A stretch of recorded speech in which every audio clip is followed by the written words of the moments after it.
থাকবে।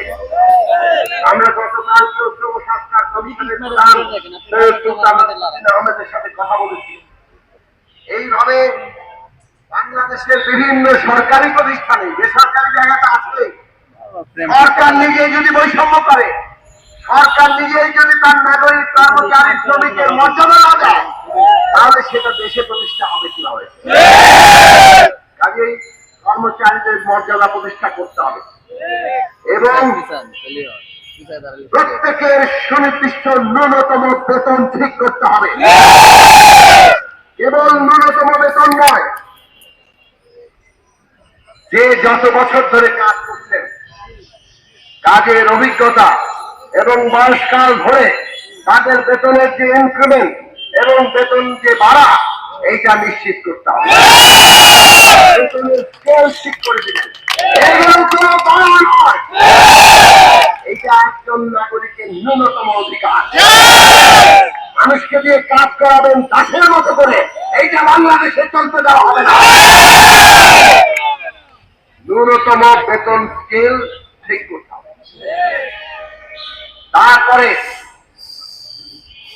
ন্যূনতম ছুটি পাওয়া, উৎসব ভাতা পাওয়া, নারী কর্মচারীরা মাতৃত্বকালীন ছুটি পাওয়া, সব মৌলিক অধিকারের অংশ। আপনি এই দেশের শ্রম আইন লঙ্ঘন করে সরকারি কোন প্রতিষ্ঠানে কাউকে কোনোভাবে কাজ করতে যাবে না। যারাই সরকারি প্রতিষ্ঠানে কাজ করুক, সেটা সরকারি বেসরকারি হোক, ন্যূনতম শ্রম আইনের অধিকার স্বীকার করে তার কাজ করতে দিতে হবে। আর সেইটা যদি করেন, তাহলে উৎসব ভাতা, মাতৃত্বকালীন ছুটি, সমস্ত সাধারণ ছুটি এবং সুনির্দিষ্ট কর্মঘণ্টা, এইগুলো ঠিক করে দিতে হবে। আর একই সাথে এই যে যারা চাকরিতে এসছেন, তাদের চাকরির নিশ্চয়তা কি? চাকরির নিশ্চয়তা হচ্ছে মানুষের আরেকটি গুরুত্বপূর্ণ অধিকার। কর্ম করব, কিন্তু কর্মের কোন নিশ্চয়তা নেই, নিয়োগপত্র নেই। সেই অবস্থা দিয়ে তো কারখানাও চলে না। আপনারা শিক্ষা প্রতিষ্ঠান চালিয়ে নিতে চান, এইটা বন্ধ করতে হবে। প্রত্যেকের কর্মের নিশ্চয়তা দিতে হবে। আর সর্বশেষ যে দাবি, সরকারি কলেজে যদি নতুন নিয়োগ হয়,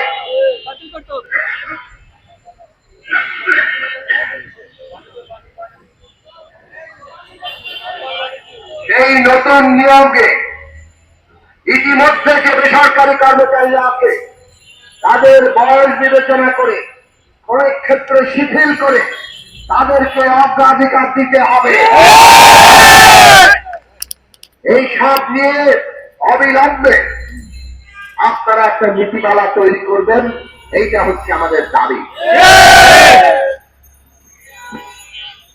এইখানে যে দাবি তোলা হয়েছে, ব্যক্তিগতভাবে আমি এবং আমাদের দল, আমরা মনে করি এইটা শতভাগ ন্যায্য দাবি।